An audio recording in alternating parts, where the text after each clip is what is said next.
আসসালামু আলাইকুম প্রিয় দর্শকবৃন্দ, সবাই কেমন আছেন? আপনারা হয়তো ভাবছেন যে আমি আজকে একটা ফ্যান নিয়ে বসে আছি, তাই না? এই ফ্যানটি দেখতে কি টেবিল ফ্যান। শীতকাল চলছে, তাই ফ্যানের আমরা খুব অবহেলা করছি, অর্থাৎ ফ্যান ছাড়াই কিন্তু আমাদের চলছে, তাই না? আমরা ফ্যানের কোনো খোঁজখবর নিচ্ছি না। এই জন্য ফ্যানও কিন্তু একদম ময়লা আবর্জনা মানে ধরে যাতা অবস্থা, আমরা ফ্যানগুলোকে মুছছিও না, তাই না? যাই হোক, এই ফ্যান নিয়েই হবে আজকে আমাদের এই বিশেষ সেশনটি। তাহলে দেখা যাক এই ফ্যানের মধ্যে কি কি পার্ট আছে সেগুলো আমরা আজকে ইংরেজিতে শিখব। ওকে, আমরা হয়তো অনেকেই জানি যে শুধু এটাকে ফ্যান হিসেবে জানি, বাট ফ্যানের যে আরও বিভিন্ন যন্ত্রাংশ আছে সেগুলোর নাম হয়তো অনেকে জানি না। যাই হোক, সর্বপ্রথম আমাদের চোখের সামনে যে অংশটি মানে বেশি ভাসছে এটাকে বলা হয় গার্ড। এটাকে টোটাল অংশটাকে বলা হয় গার্ড, ঠিক আছে? এই গার্ডের আবার কয়েকটি অংশ আছে। আমি যদি প্রথমত এই উপর সামনের অংশটাকে বলি, এটা হচ্ছে front guard or grill guard or grill.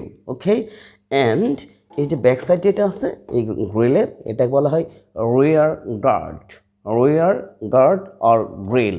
ওকে, এবং এখানে আরেকটা, এই যে দুইটা গার্ড অর গ্রিল একটা রাউন্ড রিং দিয়ে এটা কিন্তু আটকানো, ঠিক আছে? এবং সাথে একটা এদিকে বোল্টও আছে। ওকে, হাউএভার, এবং এই যে গার্ডের সামনে যে অংশটা আছে এটাকে বলা হয় গার্ড ক্যাপ। কি বলা হয়? Guard cap. ওকে, এবং আমরা সবাই যেটা জানি যে ফ্যান যেটা দিয়ে বাতাস দেয়, ওকে, ওইটাকে আমরা বলি পাতা, তাই না? পাতা বলে থাকি না? পাতা বলে পরিচিত। এই যে যেটা বাতাস দেয় এটাকে বলা হয় ব্লেড। কি বলা হয়? ব্লেড, অর্থাৎ ফ্যান ব্লেড, ঠিক আছে? এবং ফ্যান ব্লেডের আমি দেখাতে পারছি না, খুলতে পারলে ভালো হতো। ফ্যান এই যে পাতা আছে, ব্লেডের মানে ব্লেডটি যেটি দ্বারা আটকানো, এটাকে বলা হয় ব্লেড ক্যাপ। কি বলা হয়? Blade cap. আমার সাথে আবার বলুন, ব্লেড ক্যাপ। ওকে, কি বলা হয় তাকে? ব্লেড ক্যাপ, ঠিক আছে?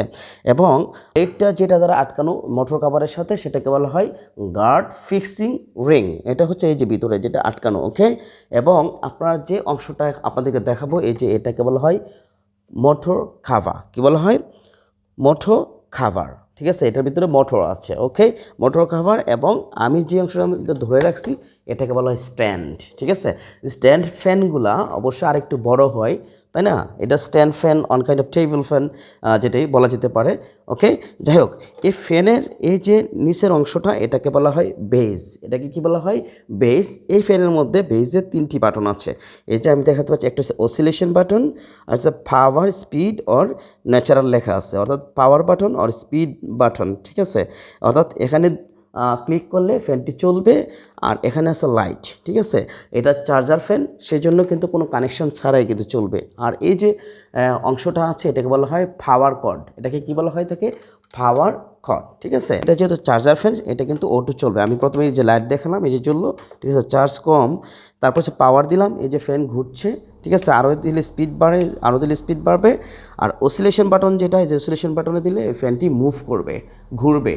আর এটাকে বলা হয় oscillation button or swivel button. এই যে ফ্যানটি ঘুরছে, ঠিক আছে? হাউএভার, আর নিচের অংশটা হচ্ছে বেজ। আশা করি বন্ধুরা এই যে শব্দগুলো বললাম এগুলো কিন্তু আপনার ফ্যানের যে টুকিটাকি শব্দ বা নাম আছে পার্টসের, এগুলো আপনারা জানতে পেরেছেন। যদি আরও কারো জানার কিছু থাকে কিংবা আপনারা জানেন, অবশ্যই কমেন্টে কমেন্ট করবেন। সবাইকে অসংখ্য ধন্যবাদ। আল্লাহ হাফেজ, আসসালামু আলাইকুম।